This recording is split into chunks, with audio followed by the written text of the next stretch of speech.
नमस्कार, कैसे हैं आप सब। मैं आपका दोस्त सागर में स्वागत करता हूं आपके अपने प्लेटफॉर्म मालवी क्लासेस पर। आधुनिक भारत के पहले लेक्चर को हमने अपलोड किया है, अभी आप पीछे देख सकते हैं। पहला लेक्चर डिस्क्रिप्शन के लिंक में पड़ा है, वहां मिल जाएगा। और यदि फेसबुक पर आप मुझे लाइव देख रहे हैं तो वहाँ के डिस्क्रिप्शन में भी इसकी लिंक मिल जाएगी।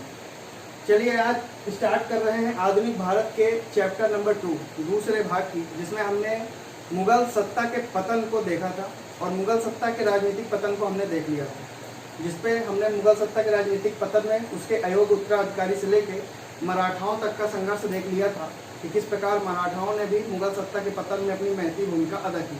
और आज हम उसके आगे बढ़ेंगे। तो देखिए, आज कल हमने आपको एक प्रश्न दिया था मुगल सत्ता के पतन का कारण। लाइए कॉपी, तो मैं पहले वो प्रश्न चेक कर लूँ क्योंकि आंसर राइटिंग बहुत जरूरी है। मुख्य परीक्षा प्री कम मेंस फॉर्मेट में चल रहा है और पेन दीजिए।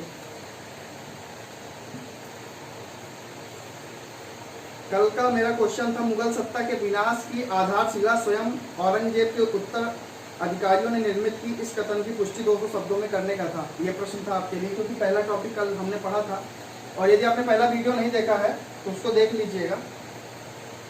तो ये क्वेश्चन था कुल मिला के पतन के कारण मुगल सत्ता के, और ये मेंस का बेहतरीन क्वेश्चन ही है। इसमें कई सेगमेंट निकलते हैं, लेकिन सबसे पहले राजनीतिक पतन की हमने बात की थी और राजनीतिक पतन में हमने 2-3 चीजें कॉमन देखी थी। तो उसको हम देखते हैं। पहले एक आंसर देख लेते हैं।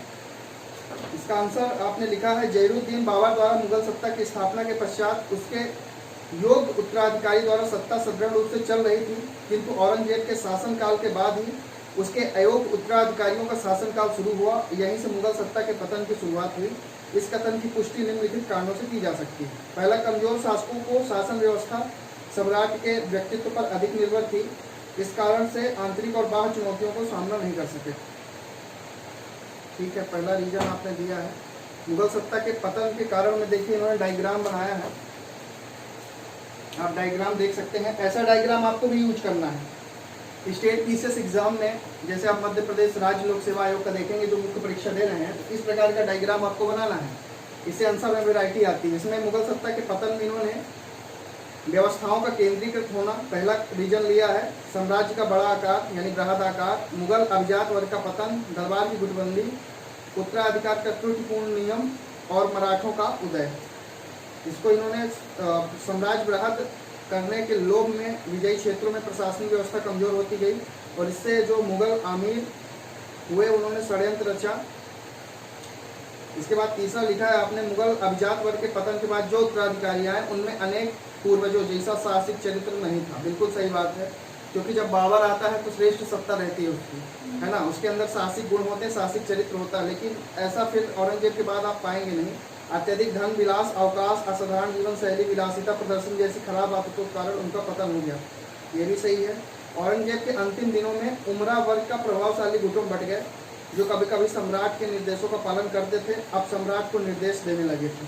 और उत्तराधिकार का त्रुटिपूर्ण नियम, इसको आपने कंप्लीट नहीं किया है, इसको भी कंप्लीट कर लेना है। इसमें आपका ज्येष्ठाधिकार का जो नियम है, इन्होंने ज्येष्ठाधिकार के नियम को फॉलो कभी नहीं किया है। ज्येष्ठाधिकार का नियम जैसे हमारे यहाँ हिंदू सम्राटों में चलता था, हिंदू राजाओं में चलता था कि बड़ा पुत्र ही राजा बनता था, लेकिन इनमें ऐसा कोई ज्येष्ठाधिकार का नियम था नहीं। इससे यदि 4 पुत्र होते थे तो चारों अपने आप को शासक समतुल्य समझते थे और आपस में युद्ध करते रहते थे, जिसके कारण मुगल पतन में इन्होंने महती भूमिका अदा की है।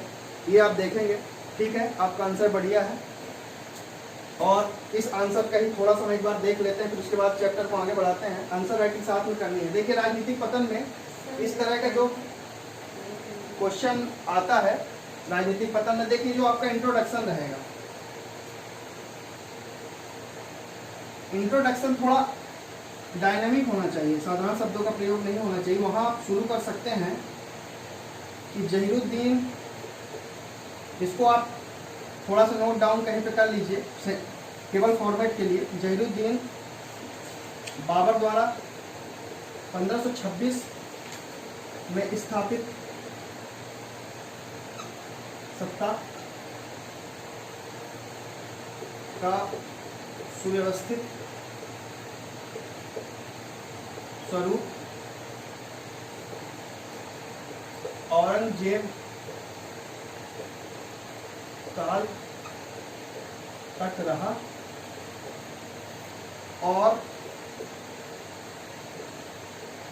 दिख रहा है औरंगजेब का यही समय जो है आप देखेंगे कि उदय और पतन के बीच की आधार रेखा मानी जाती है, क्योंकि जब औरंगजेब था तो वो आखिरी शासक था जिसके समय व्यवस्थाएं सुदृढ़ थी, और जैसे ही औरंगजेब की सत्ता समाप्त होती है अराजकता का माहौल उत्पन्न हो जाता है, वित्त पूरा खाली हो जाता है, राजकोष खाली हो जाता है और राज सत्ता के लिए संघर्ष होने लगते हैं, अमीरों का भी प्रभुत्व बढ़ जाता है, उमरा वर्ग आपस में लड़ाने लगते हैं, तो बहुत सारी चीजें आप देखते हैं। तो देखिए आंसर जो आपका इंट्रोडक्शन होगा वो मुश्किल से मुश्किल 4 से 5 लाइन में जाएगा, 4 से 5 लाइन में जाएगा। अच्छा इंट्रोडक्शन था। उसके बाद जो आपने फ्लो चार्ट यूज किया पतन के लिए,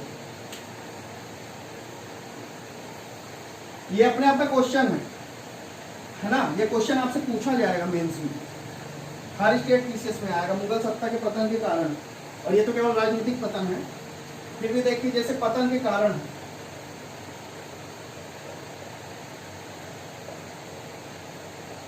पतन के कई कारण थे, अभी तो सिर्फ आपने राजनीतिक पढ़ा, फिर आप पढ़ेंगे सैन्य कारण, सामाजिक, धार्मिक, आर्थिक, ये सभी कारण भी होते हैं पतन के। ठीक है, इतने सेंटेक्स में आपको आंसर देना है, इन्हीं के अंतर्गत आपका आंसर रहेगा और वैरायटी आंसर तैयार होगा। अब करना क्या है कि जैसे आपने एक टॉपिक उठाया राजनीतिक पतन, तो क्योंकि आपको पूरे सेगमेंट कवर करने हैं और शब्द सीमा के अंदर लेना है, इस कारण से आपको उतना ही सेंटेक्स लेना है। करीबन राजनीतिक पतन के अंतर्गत आप दे सकते हैं 2 से 3 पॉइंट दे सकते हैं। ठीक है, 2 से 3 पॉइंट दे सकते हैं। यदि राजनीतिक पतन ही क्वेश्चन है तब आप इसको एक्सप्लेन करेंगे एक हेडिंग को, लेकिन यदि राजनीतिक पतन के साथ ये सभी लिखने हैं, यानी पतन के समूह कारण लिखने हैं, तो क्योंकि आपके पास इतना ज्यादा पेज रहेगा नहीं कि आप हर एक क्वेश्चन को बहुत ज्यादा डिटेल लिख सकें, तो इसके लिए क्या करेंगे, आप थोड़ा संकुचित लिखेंगे, 2 से 3 पॉइंट, 2 से 3 पॉइंट, और लगभग सभी में ये देना है और फ्लो चार्ट का इस्तेमाल कर लेना है। जैसे आर्थिक आपने बनाया तो आर्थिक में कुछ इस प्रकार का फ्लो चार्ट यूज कीजिए, उसमें 2-3 एरो निकाल दीजिए और यहाँ पे 3 पॉइंट दे दीजिए। ये स्टेट पीसीएस के लिए बहुत बढ़िया सेंटेक्स माना जाता है, क्योंकि आप स्टेट पीसीएस की तैयारी कर रहे हैं, इस कारण से ये सेंटेक्स आप फॉलो करेंगे। समझ में आ गया आपको? आगे बढ़े, चलिए इसको बना लीजिएगा, क्योंकि आगे से जो आंसर होंगे मैं फॉर्मेट नहीं लूंगा। उसके बाद हम बात कर रहे थे, देखिए इंट्रोडक्शन दे दिया आपने, बीच का सेंटेक्स आपने ऐसे निकाल दिया, और जो कंक्लूजन होगा ना, तो कंक्लूजन जैसा प्रश्न पूछा जाएगा वैसे ही निष्कर्ष देना है। जैसे पतन का कारण पूछ रहा है, अब निष्कर्ष में क्या देना है, निष्कर्ष हमेशा परिणाम को इंगित करता है, परिणाम बताता है। तो आपको ये बताना है कि जब मुगल सत्ता का पतन हुआ तो उसके बाद कोई भी ऐसी शक्ति नहीं आई जिसने भारत को संगठित किया। मराठाओं से थोड़ी उम्मीद थी, अपेक्षाएं थी कि ये आगे चल के बहुत महाशक्ति बनेगी और ये पूरे भारत को संभालेगी, लेकिन मराठाओं का क्षेत्र विस्तार भी सीमित रहा और अंत में मराठा भी गर्त में मिल जाते हैं। इस कारण से देखेंगे पूरा भारत जो है विदेशी कंपनियों की हुकूमत के तले शासन करने लगता है। तो ये चीजें आप देखेंगे, राजा रजवाड़ा भी बहुत से विदेशी कंपनियों के अधीन हो जाते हैं। उनकी सत्ता तो स्वायत्त दिखाई जाती है लेकिन स्वायत्त रहती नहीं है, ब्रिटिश से दबते रहते हैं। तो इस कारण से निष्कर्ष में कुछ ऐसी ही शब्दावलियों का प्रयोग करना है। और अब आगे हम बढ़ते हैं। कल हमने देखा था राजनीतिक कारण, आज लीजिए सैन्य कारण। सभी लोग लिखते चलेंगे और जो लोग फेसबुक पर हमें लाइव देख रहे हैं, आप माधवी क्लास सर्च करके यूट्यूब पे हमारे पूरे लेक्चर कंप्लीट पा सकते हैं। तो चलिए सैन्य कारण में लिखिए, मुगल विघटन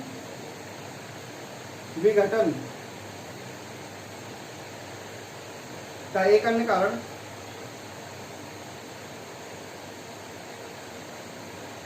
मुगल विघटन या विनाश का एक अन्य कारण मुगल सेना की क्षमता। थोड़ा जल्दी हाथ चलाइएगा ताकि जल्दी जल्दी लिखा जा सके, यानी थोड़ी तकलीफ होगी लेकिन धीरे धीरे प्रैक्टिस में आ जाएगा। मुगल सेना की क्षमता में हास मतलब कमी होता, इस तरह लिखेंगे आप।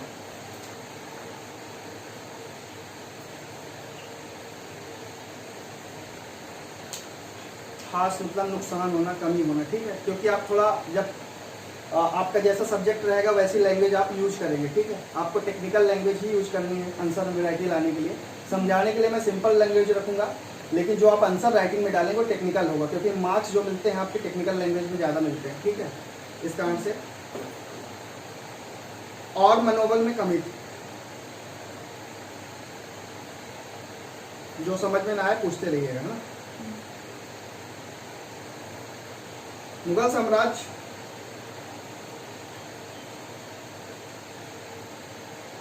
के पतन का प्रमुख कारण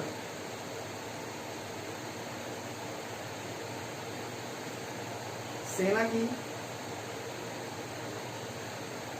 की संरचनात्मक कमजोरियां थी। संरचनात्मक कमजोरी से क्या मतलब है? एक एक वर्ड को पकड़ा जाएगा, बताइए। संरचना स्ट्रक्चर से क्या समझते हैं आप? आपके ख्याल से क्या होना चाहिए? हाँ बिल्कुल। देखिए क्या है कि देखिए कोई भी है, संरचना का मतलब होता है, मैं इसलिए समझा रहा हूँ, ये कोई समझाता नहीं है, अमूमन लिख लेते हैं, लेकिन शब्दावली को क्लियर होना बहुत जरूरी। संरचना का मतलब ये है कि देखिए आपकी 3-4 प्रकार की सेना होती है। एक पैदल होती है, एक घुड़सवार होती है, एक शाही सेना होती है, एक हाथी वाली सेना होती है।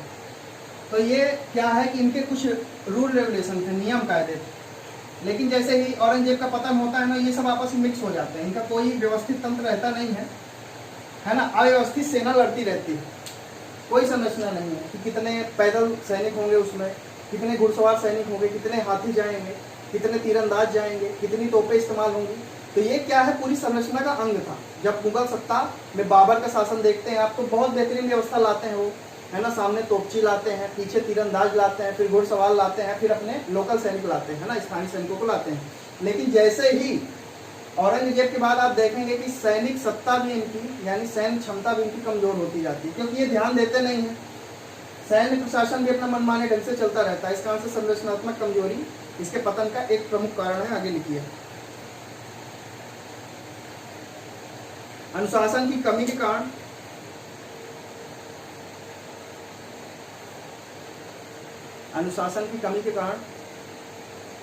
सेना भीड़ तंत्र में तब्दील हो गई। अनुशासन की कमी के कारण सेना भीड़ तंत्र में तब्दील हो गई।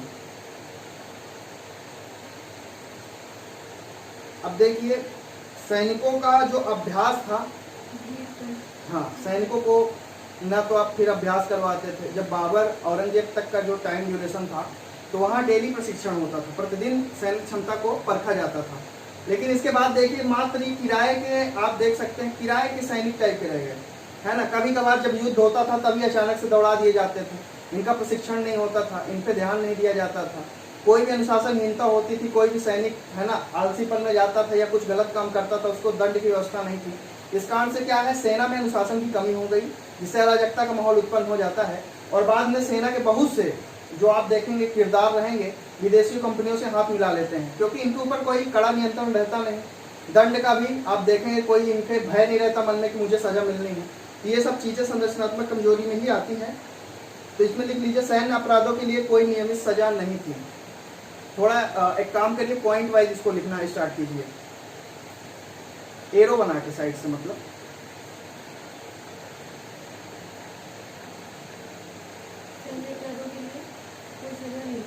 हाँ, कोई सजा नहीं थी सैन्य अपराधों के लिए। साथ ही उनको पेशेवर प्रशिक्षण भी नहीं मिलता। जो उनका पेशा था वैसी कोई ट्रेनिंग उन्हें मिलती नहीं थी।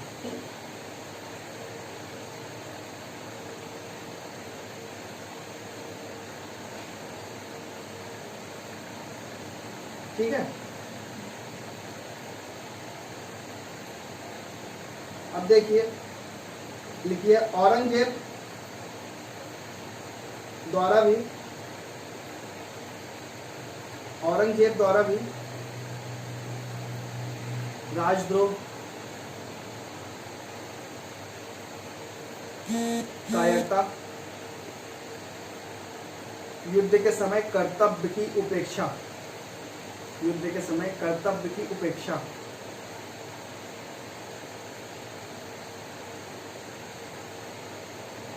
जैसे मामलों की अनदेखी की गई, जैसे मामलों की अनदेखी की गई।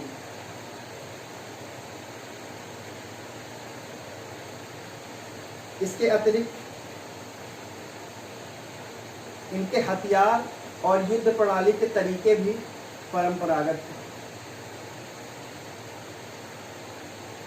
इनके हथियार और युद्ध प्रणाली के तरीके परंपरागत या प्राचीन थे, पुराने पद्धति पर लड़ रहे थे। समय के साथ यदि परिवर्तन नहीं होता है तो वह प्रणाली विनाश की ओर चली जाती है। यही कारण है कि देखेंगे आज वैदिक सभ्यता का ज्ञान हमें नहीं है, क्योंकि वैदिक सभ्यता को सबसे पहले ब्राह्मणों ने ही जन्म दिया और वैदिक सभ्यता का जितना भी ज्ञान है ब्राह्मणों ने ही लिया। उसके बाद अन्य धर्मों में वो ज्ञान गया नहीं, अन्य लोगों को उससे मनाही रखी गई। तो आज देखिए उसका अस्तित्व धीरे धीरे धीरे धीरे लुप्त प्राय है। कितने % लोग गीता, भगवत, वेद, पुराण पढ़ते हैं, उपनिषद कितने लोग पढ़ते हैं? मुश्किल से गिने चुने आप पॉइंट में कुछ % मान सकते हैं, 0.5% के अप्रॉक्स मान सकते हैं। तो जिस प्रणाली में परिवर्तन नहीं होता है समय के साथ, जैसी समय की मांग है, यदि वैसी प्रणाली नहीं होती है तो उसका विनाश हो जाता है। इस कारण से सैन्य कारण ये रहा। उसके बाद लिखिए जागीरदारी संकट।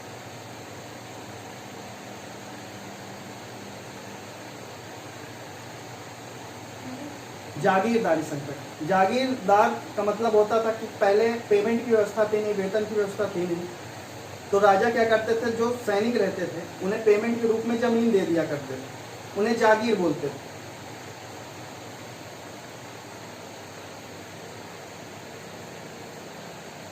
औरंग हेडिंग हो गई, लिखिए औरंगजेब शासन के अंतिम काल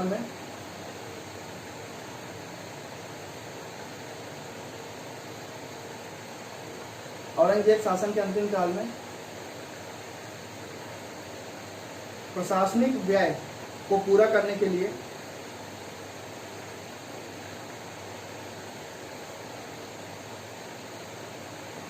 जागीर भूमि को खालसा भूमि में तब्दील कर दिया गया। जागीर भूमि को खालसा भूमि में बदल दिया गया। आपके मन में प्रश्न होगा, खालसा भूमि क्या है? जागीर भूमि तो आप समझ गए कि ठीक है, सैनिकों को जो दिया या जागीरदारों के पास जो है, बड़े बड़े भूस्वामियों के पास। देखिए खालसा भूमि वह भूमि होती थी जो सुल्तान के नियंत्रण में होती। पहले तो आपने दे दिया, अब जो आपने दे दिया तो वो सैनिकों की जमीन हो गई, उसमें आपको कोई हस्तक्षेप नहीं, वो अपने हिसाब से उसका, चाहे वो उसमें उत्पादन करे ना करे, उनकी है। लेकिन जब कोई भूमि खालसा भूमि घोषित कर दी जाती थी तो वो हो जाती थी सरकारी भूमि। जैसे आजकल जो जमीन पड़ी हुई है, यदि उससे कोई प्रोजेक्ट निकलता है तो क्या हो जाती है, फिर सरकारी भूमि हो जाती है। और उस सरकारी भूमि में किसका नियंत्रण रहता है? केवल सरकार का नियंत्रण रहता है। तो राजा यदि किसी भूमि को खालसा भूमि घोषित कर देते थे तो भूमि सामने वाले के अधिकार से छीन ली जाती थी, वो राजा की भूमि हो जाती थी। उससे जितना रेवेन्यू कलेक्शन होगा, जितना प्रोडक्शन होगा, सब राजा का हो जाएगा। इस कारण से तो क्योंकि पैसे की कमी थी, 27 वर्षों तक की जो अनिर्णायक युद्ध पद्धति इन्होंने अपनाई थी, तो देखेंगे उसके कारण बहुत ज़्यादा नुकसान हुआ। और उसी पैसे की कमी को पूरा करने के लिए, उसी वित्तीय संकट से उभरने के लिए ये क्या करने लगे कि जो अभी तक इन्होंने जमीन दान में दी थी सैनिकों को, अब उन्हीं की जमीन छीनने लगे। तो ये महत्वपूर्ण कारण बन जाता है। और दूसरी ओर देखिए, वही दूसरी ओर नए मनसबदारों की नियुक्ति जारी रही। मनसबदारों की नियुक्ति जारी रही,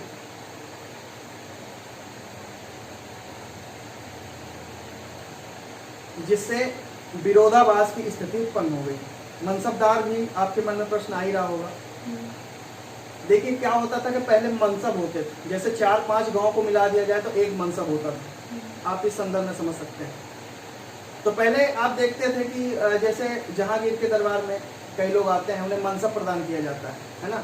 तो मनसब क्या होता था, 4-5 गांव ही प्रदान, 4-5 गांव का समूह एक मनसब कहलाता था। आप नगर निगम टाइप में समझ सकते हैं उसको। तो मनसब दे दिया जाता था। अब जैसे मनसब आपने दे दिया तो वहाँ का जितना भी रेवेन्यू कलेक्शन है, टैक्स कलेक्शन है, पहले तो क्या है कि टैक्स कलेक्शन का एक ही माध्यम था, राजस्व का। कृषि, खेती से जितना भी अन्न आता था उसका कुछ परसेंट अपने ये कहाँ, राजमहल में एकत्रित करवाते थे कर के रूप में, टैक्स के रूप में। तो मनसब प्रदान कर देते थे, और मनसब प्रदान करने के बाद वहाँ के निरीक्षण के लिए मनसबदार नियुक्त होता था। वो मनसबदार क्या करता था, 4-5 गाँव में बढ़िया वो शासन करता था, पूरा वहाँ इंस्ट्रक्शन देता था कैसे क्या करना है और कब कब आपको टैक्स देना है। वो टैक्स को कलेक्ट करता था और राजा को पहुंचाता था। तो इन्होंने क्या किया कि पहले तो जागीर भूमि को खालसा भूमि तब्दील कर दिया, जितने भी सैनिक थे उनकी भूमि छीन ली, और उसके बाद जो भी बची कुची भूमि है मनसबों को प्रदान कर दिया कि जाइए वहाँ से अब आप टैक्स कलेक्शन कीजिए। तो इससे क्या हुआ, एक तरफ तो हमें लूट ही रहे हैं, दूसरी तरफ भी लूटा जा रहा है मनसब नियुक्त करके। तो इससे क्या होगा, इससे शासन के प्रति जनता भड़क जाएगी, है ना, इनके ही सैनिक भड़क जाएंगे, और जो बहुत कुछ प्रबुद्ध वर्ग रहेंगे वो षड्यंत्र रचने लगेंगे कि इनकी सत्ता की समाप्ति कैसे की जाए।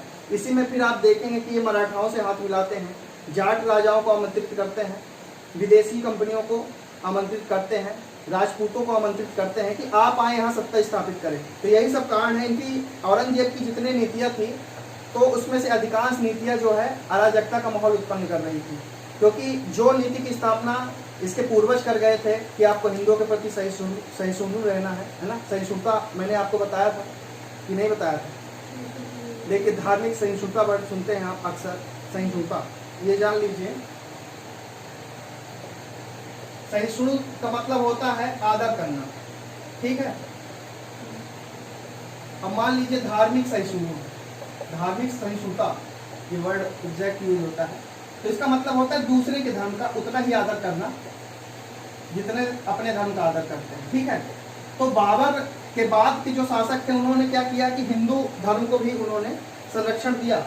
उन्होंने इतना अत्याचार नहीं किया जितना औरंगजेब ने किया। औरंगजेब की जितनी नीतियाँ थी अपने समकालीन शासकों से विपरीत थी, जिसके कारण क्या होता है कि बहुत से जैसे राजपूत हो गए, जाट हो गए, है ना, और बुंदेला हो गए, मराठा हो गए, तो ये सब क्या करते हैं, इनसे नफरत करने लगते हैं इनकी नीतियों से, क्योंकि उन्हें संरक्षण प्राप्त नहीं होता बल्कि उनका दमन किया जाता है, उन्हें प्रताड़ित किया जाता है। और यही एक गलत नीति और हो जाती है जो मुगल सत्ता के पतन के लिए मुख्य उत्तरदायी कारण बन जाती है। तो अब आगे लिखेंगे, यहां तक लिख लिया आपने, है ना। अब लिखिए आर्थिक कारण, सैन्य कारण पूछा जाएगा, 3-4 पॉइंट उसी से निकाल लेने हैं, है ना, पॉइंट वाइज तब्दील कर देना। हेडिंग बनाना आना चाहिए अपने को। देखिए क्या होता है, कंटेंट हमें लिखा दिया जाता है और जो हेडिंग तब्दील करना है ये हमारी खुद की स्किल होती है कि हम कितनी हेडिंग उससे बना सकते हैं समझ के। इस कारण से इसी से हेडिंग बनती है। अब आगे लिखिए, जागीरदारी संकट तो आपने लिख लिया। आर्थिक कारण, थोड़ा हाथ तेज चलाइएगा, लिखिए शाहजहां के समय में, शाहजहां के समय में कर की दर, रेट ऑफ टैक्स, कर की दर उत्पादन के आधे स्तर तक कर दी गई। अब सोचिए, उदाहरण के लिए आप समझें कि मान लीजिए आपके पास 1 क्विंटल गेहूं होता है, तो उसमें से 100 किलो गेहूं में से 50 किलो गेहूं टैक्स देना पड़ेगा। तो इससे क्या होगा, इससे किसान, आम जनता क्या होगी, भड़क जाएगी, है ना। तो लिखा आपने, आधे हिस्से तक बढ़ा दिया गया। भव्य इमारतों के निर्माण में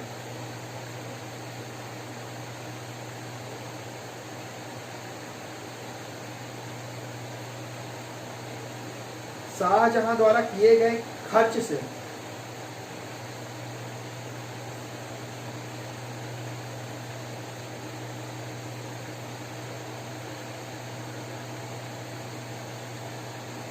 साम्राज्य के संसाधनों पर भारी बोझ पड़ा। शाहजहां ने ज्यादातर जो अपना राजस्व है स्थापत्य में खर्च किया, है ना।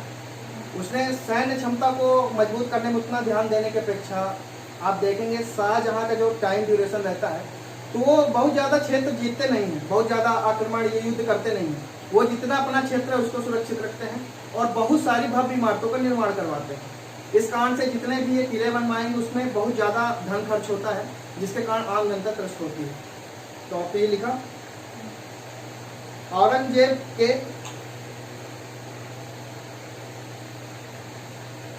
दीर्घकालीन दक्षिण युद्धों ने, दीर्घकालीन मतलब बहुत लंबे समय तक चले, दीर्घकालीन दक्षिण युद्धों ने न केवल कोष को रिक्त किया, खजाने को, कोष को रिक्त किया, कोष लिख लेंगे, बल्कि व्यापार एवं उद्योग को भी नष्ट कर दिया।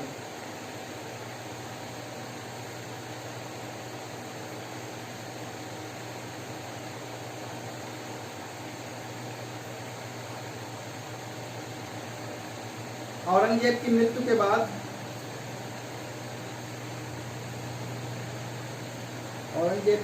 के बाद मुगल साम्राज्य को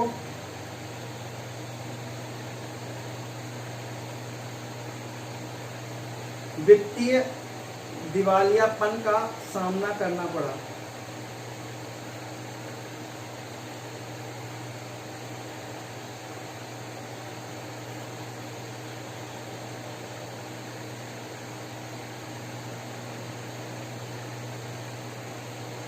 इस काल में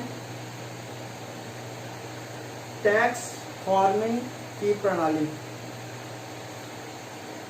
देखिए एक नया टर्म है tax farming, tax farming, tax farming. कुल मिला के इसमें राजस्व वसूली से संबंधित है। देखिए ये सब टर्म हम लोग छोड़ देते हैं, लेकिन कभी कभी 20 वर्ड में यही क्वेश्चन आ जाता है। टैक्स फार्मिंग कॉन्सेप्ट ही है। क्या होता था कि पहले तो ठीक है खुद वसूली कर ही रहे हैं, इसके बाद क्या करते थे कि कॉन्ट्रैक्ट में दे देते थे, है ना। वहाँ मान लीजिए कोई जमींदार है, अच्छे खासे भूस्वामी है, तो उनको कॉन्ट्रैक्ट दे दिया गया कि आप यहाँ से पूरा का पूरा टैक्स कलेक्ट करके हमको देंगे। अब ये क्या करते थे, इससे राज्य को बहुत लाभ होता नहीं था, क्योंकि ये पहले तो टैक्स चोरी कर लेते थे। ऊपर से क्या होता था कि ये बहुत ज्यादा टैक्स कलेक्शन करते थे, है ना, अधिकतम टैक्स कलेक्शन करते थे, यानी अधिकतम कर संग्रहण। तो दोनों तरफ से लेते थे। पहले मान लीजिए उदाहरण के लिए कि 10% टैक्स कलेक्शन था, तो पहले तो उधर से 20% ले रहे थे, और उधर ये भी बता रहे थे कि हमें इस साल सिर्फ 5% टैक्स कलेक्शन हो रहा है। तो 20 का जितना पैसा है यही लोग गोल कर देते थे। ये टैक्स फार्मिंग का ही हिस्सा था। इस कारण से ये प्रणाली बहुत दोषयुक्त थी, और ये भी जनता को भड़काने में, किसानों को भड़काने में, गरीबों को भड़काने में बहुत महत्वपूर्ण भूमिका अदा करेगी, जो कि पतन का कारण बनेगा। समझ में आई टैक्स फार्मिंग? आपने लिख लिया? इसके बारे में 20 वर्ड में पूछा जाए तो लिख लेंगे? नहीं लिख पाएंगे? देखिए टैक्स फार्मिंग,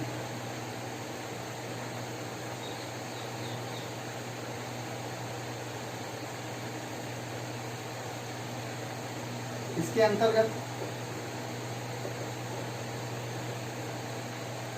कृषि से प्राप्त कर राज्य को प्रत्यक्ष नहीं मिलता था,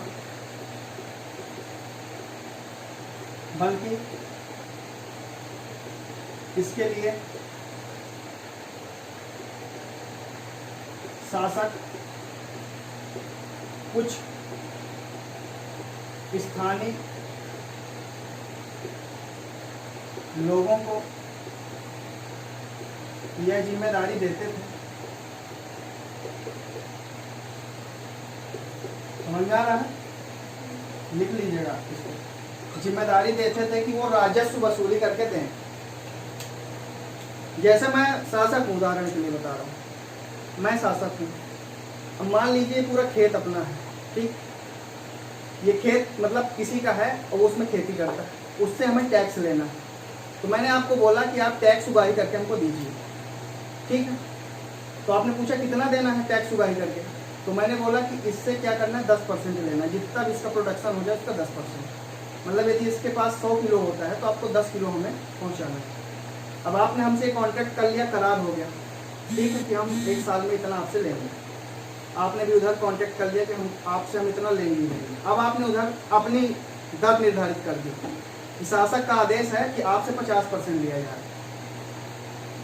अब शासक और कृषक का डायरेक्ट संपर्क तो रहता नहीं था, तो इसके बीच में क्या उधर से वो 50% सूटता था, किसके नाम पे? मेरे नाम पे, शासक के नाम पे। तो उनके मन में नफरत किसके लिए होगी? शासक के लिए ज्यादा होगी। तो यही कारण बनेगा पतन का कारण आगे चल के। और आपको जो टैक्स कलेक्शन आया 50%, तो ठीक है, वो तो 40 रखा ही आपने, और हमें क्या बताया आपने कि इस साल बाढ़ हो गई, सूखा हो गया, अकाल हो गया, तो हमें सिर्फ 5% मिला, यानी 5 किलो मिला। तो हमारे तरफ से भी मार रहे हैं, उधर से भी पैसा मार रहे हैं, ये रेवेन्यू मार रहे हैं। तो ये जो प्रणाली थी टैक्स फॉर्मिंग की प्रणाली, ये बहुत ही दोषयुक्त थी, इसके कारण बहुत नुकसान हुआ। तो इस कारण से मैं बता रहा हूँ, क्योंकि एक टर्म आपको सुनने को नहीं मिलता मॉडर्न हिस्ट्री में, इसलिए लिख लीजिए, नया टर्म है। आप इसको आंसर राइटिंग में डालेंगे तो बहुत महत्वपूर्ण सेगमेंट कवर करेगा, अच्छे नंबर दिलाएगा ये, ठीक है। समझने के लिए, ये चीज़ समझने की है, इसमें बहुत ज़्यादा नोट डाउन करने की जरूरत नहीं, सिर्फ समझने की। एक कॉन्ट्रैक्ट है जिसके तहत राजस्व वसूली की जाएगी। आप सामने वाले से लगान निर्धारित करोगे कि 50% 40% देना, हमने आपको फिक्स कर दिया आपसे 10% देना। अब आप कितना कमा लेते हैं ये आपकी मर्जी है, ठीक है। आगे बढ़े।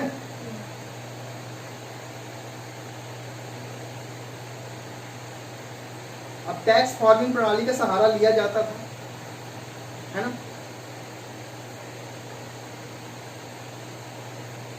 हालांकि इससे सरकार को कोई लाभ नहीं हुआ, हाँ, हालांकि इससे सरकार को कोई लाभ नहीं हुआ और लोगों की स्थिति और खराब हो गई। जैसा कि मैंने बताया क्यों खराब हो गई, मनमाने टैक्स कलेक्शन के कारण।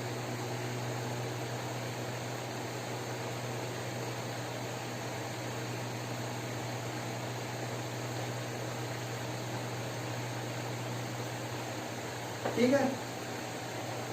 अब लिखिए, कृषि क्षेत्र में नगण्य निवेश, नगण्य मतलब ना के बराबर खर्च, नगण्य निवेश, आश्रितों की संख्या बढ़ना,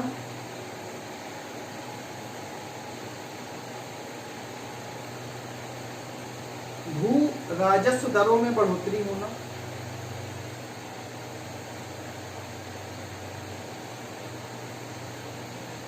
वित्तीय दिवालियेपन का कारण बन जाता है।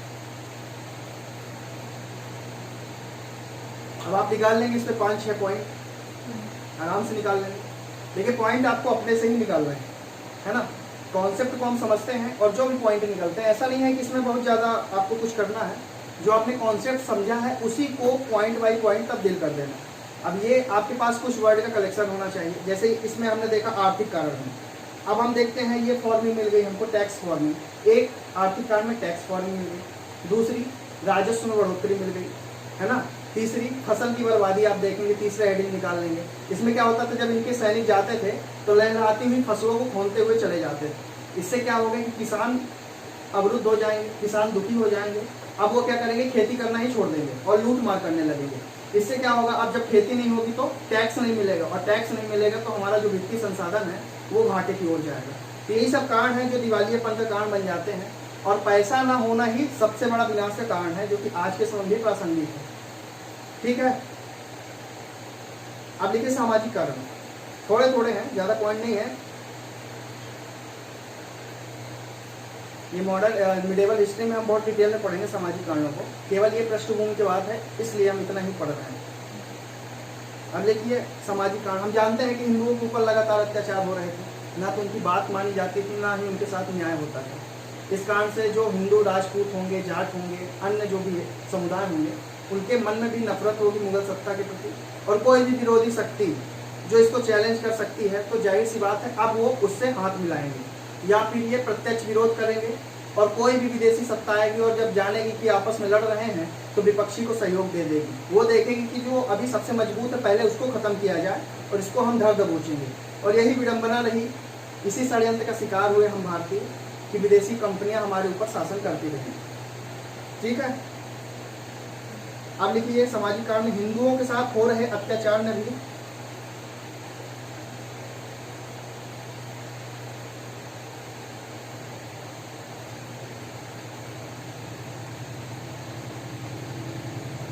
सामाजिक असंतोष को बढ़ा दिया।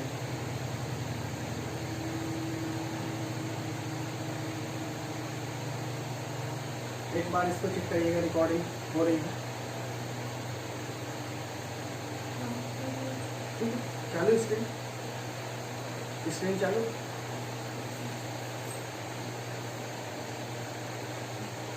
ठीक, सामाजिक असंतोष को बढ़ा दिया था।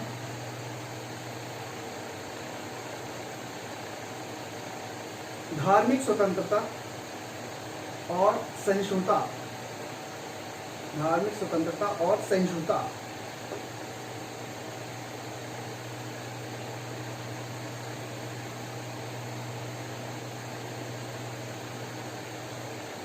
के अभाव के कारण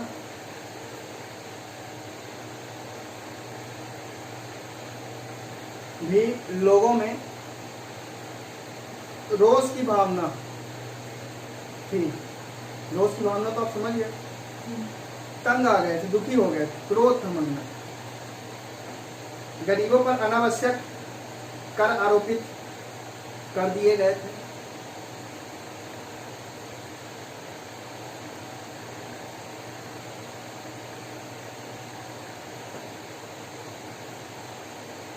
सभी गैर मुस्लिम लोगों पर कर लगा दिया गया। मुस्लिमों को रियायत थी लेकिन गैर मुस्लिमों पर बेइंतहा जुल्म ढाए गए हैं, है ना। अब लिखिए धार्मिक कारण।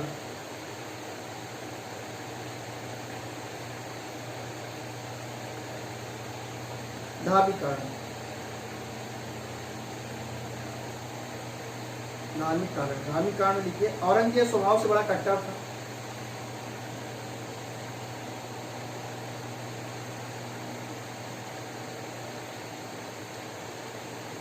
और इस्लामी कानून के अनुसार ही कार्य करना चाहता था।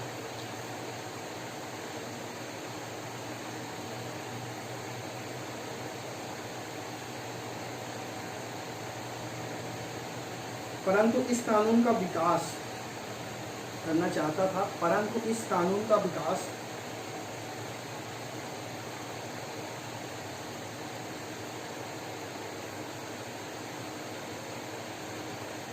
भारत से बाहर बिल्कुल अलग परिस्थितियों में हुआ था।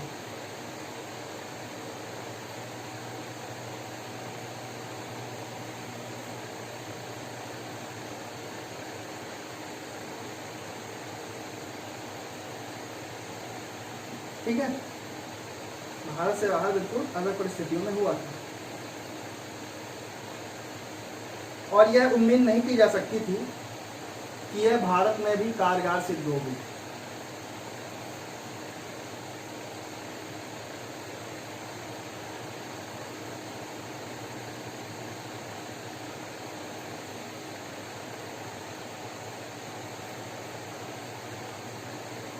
कारगर सिद्ध होगी। मंदिरों के प्रति अपनाई गई उसकी नीति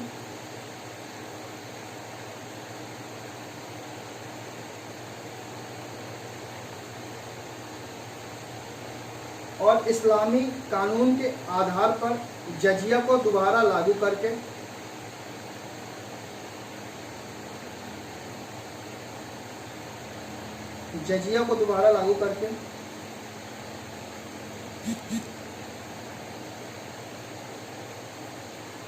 ये जजिया जकात जो थे ना, वो धार्मिक कर थे हिंदू मुस्लिमों पर लगाए जाने वाले जजिया और जकात, है ना। ये टैक्स धार्मिक कर मतलब जैसे ये तीर्थ यात्रा वगैरह में जाते थे इनको कर देना पड़ता था, है ना। मंदिर के लिए भी कर था, तो जजिया जकात, है ना, मुस्लिमों और गैर मुस्लिमों दोनों पे ये टैक्स लगाते थे धार्मिक, ऐसा नहीं। तो इस कारण से इससे क्या होगा कि इससे ना तो वो मुसलमानों को अपने पक्ष में कर सका और ना ही हिंदुओं को। धार्मिक व्यवस्था इसकी गलत थी, क्योंकि ये कट्टर सुन्नी मुसलमान था। तो जितने भी सिया वंशी थे, तो सिया वंशियों के प्रति भी इसका रवैया क्रूर था, और जो नवीन मुसलमान थे या अन्य प्रजाति के मुसलमान थे तो उससे भी ये भेदभाव किया करता था। ये केवल अपने ही वंश के या अपने ही समुदाय के जितने मुस्लिम हैं उनको ज़्यादा ही प्रश्रय देता था। इस कारण से ना तो ये मुस्लिमों को अपने फेवर में ले पाता है और ना ही हिंदुओं को अपने पक्ष में ले पाता है। ठीक है,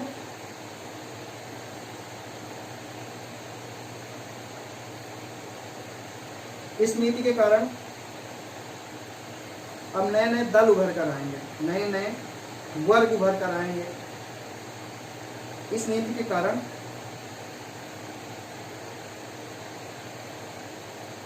नए वर्ग उभर कर आएंगे, जिसमें आप देखेंगे कि जिसमें सतनामी बुंदेलों और जाटों ने विद्रोह कर दिया था।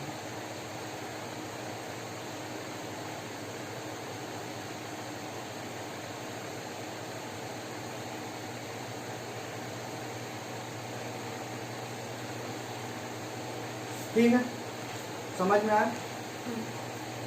अब देखिए औरंगजेब की दक्षिण नीति,